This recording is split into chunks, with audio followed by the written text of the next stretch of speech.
NFL. Yes! That's all I can really say about that. Roll it open.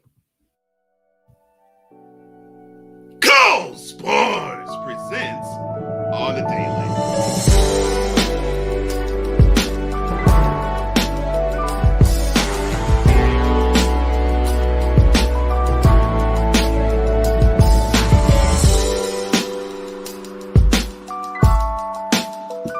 What a glorious Monday after possibly the greatest NFL Divisional Round weekend set of games ever.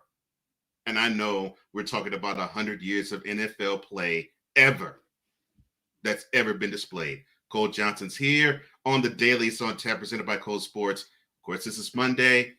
And I want to continue the celebration of the NFL actually getting it right all weekend long. And I'm going to do it even though this might not be one. I'm going to actually comprise of one. Here is NFL Division Weekend, the list.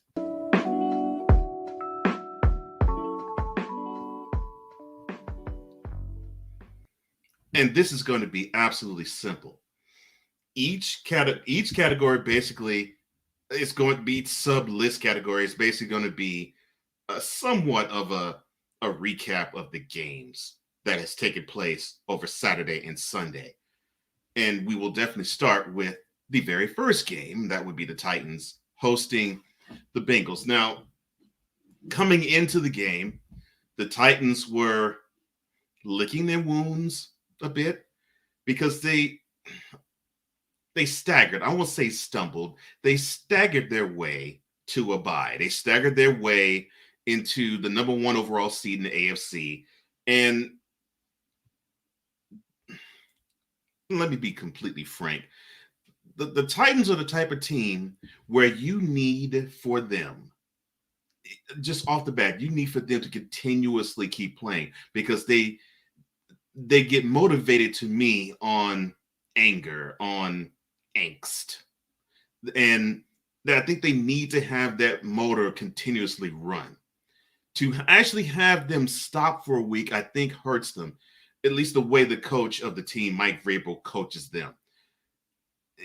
It's hard to say that people disrespect you when you're the top dog. And I think that's what you sort of witnessed with the Titans. Now, they had Derrick Henry coming back off of basically missing 2 months. So they had a good feel, a good flow. And then the very first play of the game, Ryan Tannehill decides to throw a pick. What a way to start the game, and what a way to take the air out of the Nissan Stadium crowd. Basically, the Bengals had control of the game scoring-wise because the Titans played from behind all game long. Even to the point in the second quarter where they did tie the score up at 6 with a Derrick Henry touchdown, they kicked an extra point, which would have put them up by 1. Instead, there was a penalty. Vrabel decides to say, nah, we'll take it. We'll do a 2-point conversion because it'll only be 1 yard away instead of 2. They didn't convert. And so they tied the game at 6. The Bengals went out to a 16-6 lead. The Titans, buoyed by a remarkable interception, and a lot of people are saying that it was not an interception because it hit the ground. Birdie Manual rule. I will talk about that another time.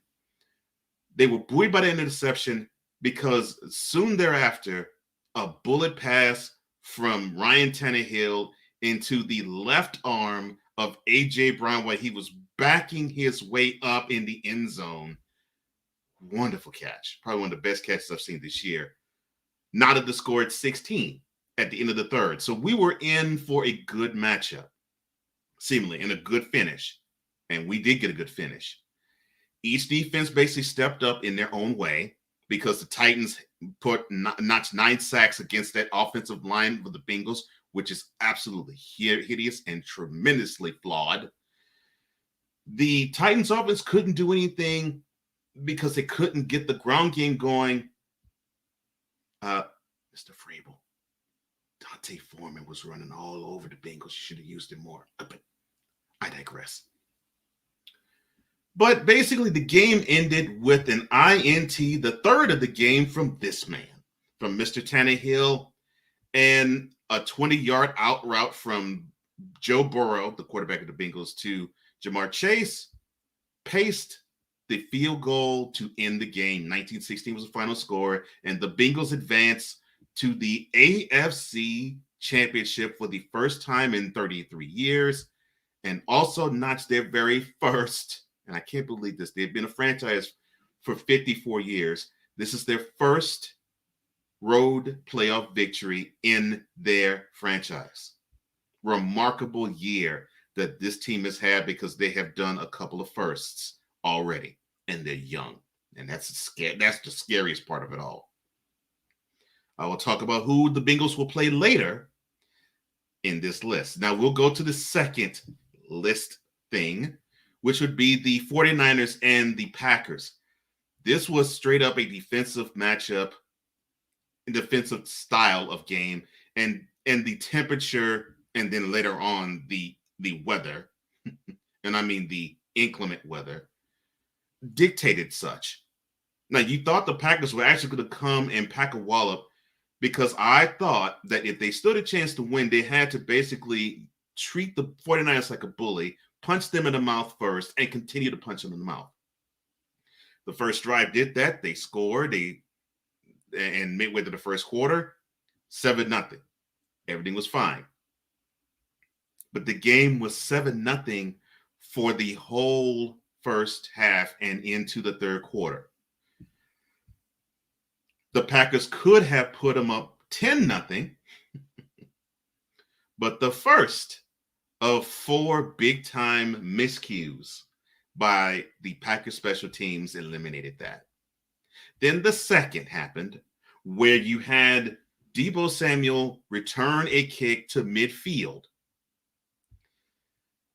Well, that allowed the 49ers to kick a field goal to notch the game at 7-3. The Packers drove down, they kicked the field goal to make it 10-3, and it stood that way all the way to the 5-minute mark of the fourth quarter. Now, let me say this. The Pack defense, awesome. The best game you all played all season long. You deserve all the kudos necessary. But a plot punt, which is number 3, miscue from the special teams of the Packers, was ended up scooped up and scored for 5 yards, made it 10-10. Rodgers locked eyes all night with Devontae Adams, threw it in a double team, messed that up. 49ers got the ball, ran and threw it all the way down to where Robbie Gould kicked a 45-yard field goal. And bye-bye Packers, hello 49ers, and they are in the NFC Championship game for the second time in the last 3 years. Now we go to the third on the list, and that will be the Rams traveling to Raymond James to play the Buccaneers.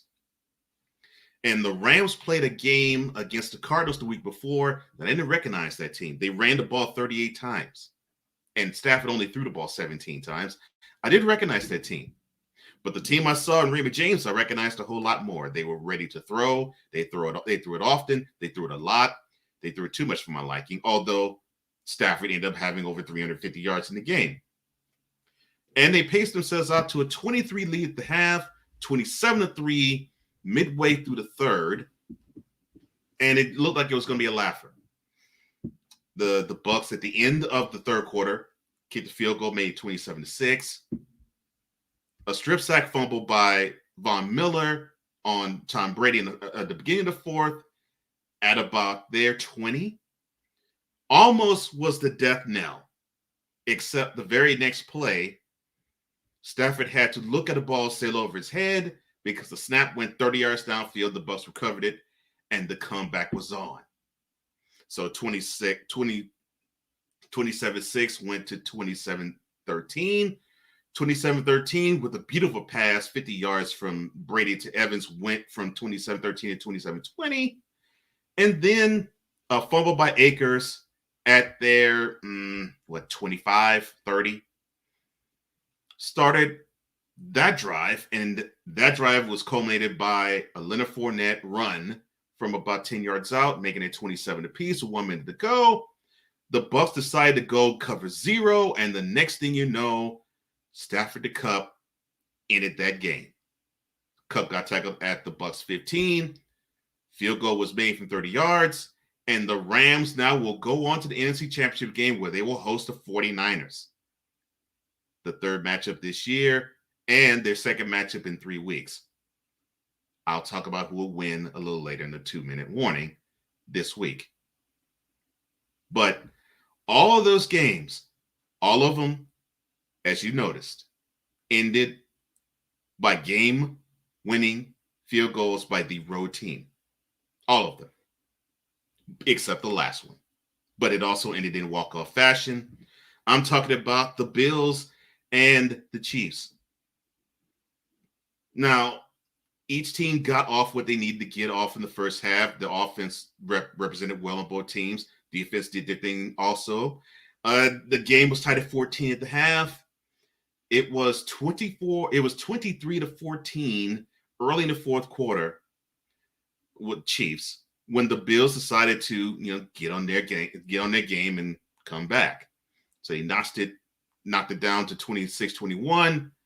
Then a zip pass on 4th and 13 from Josh Allen to Gabriel Davis, who had a 200-yard game receiving, made it 29-26. Mahomes said, no. A catch and run from Tyreek Hill made it 33-29. Another zip pass from Allen to Gabriel Davis made it 36-33. And then Mahomes decided to have 3 plays to go 10 seconds long to get a field goal with no time remaining. And then the score was 36 apiece. The Chiefs win the coin toss. And then Mahomes throws a wonderful pass to Travis Kelce. Wonderful tandem that they are. 42-36 was the final score. And what you're about to see after took place about maybe a minute after the final score was done. I have to give credit where it's due. It is this game, the weekend entirely, but this game alone is what made me realize how much I love football, why I fell in love with football in the first place. The game that I love the most happened 40 years ago this month, which is the Epic in Miami. And it was a game similar to this, but of course it was a little longer. It was a game between 2 teams that just would not quit. And I saw 4 games where each team was not going to quit, that you actually had to knock the other team out to advance. That's the type of football I grew up loving. That's the type of football we saw this week, and I'm so glad we saw it. It has renewed my faith in professional football for sure, and football in general. And I would love to see more of this, and hopefully the NFL Championship weekend will be the same. It might not be. It may be. I'm hoping it is. But I'm just gushing on this list.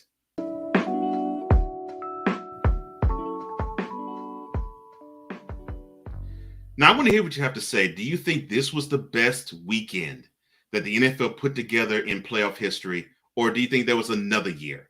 I really want to hear what you have to say. Like this video and share it throughout all of your social media community. Don't forget, comment below because I want to hear what you have to say. Subscribe to this channel. Hit that notification bell to get any and all content that comes from this channel because there's a lot from which to choose. That's all the time I have. Thank you so much, VIP. I love you. I love you. I love you. From all of us here at Cole Sports, I'm Cole Johnson, and this has been yet another installment of Cole Sports on the visual and on the daily.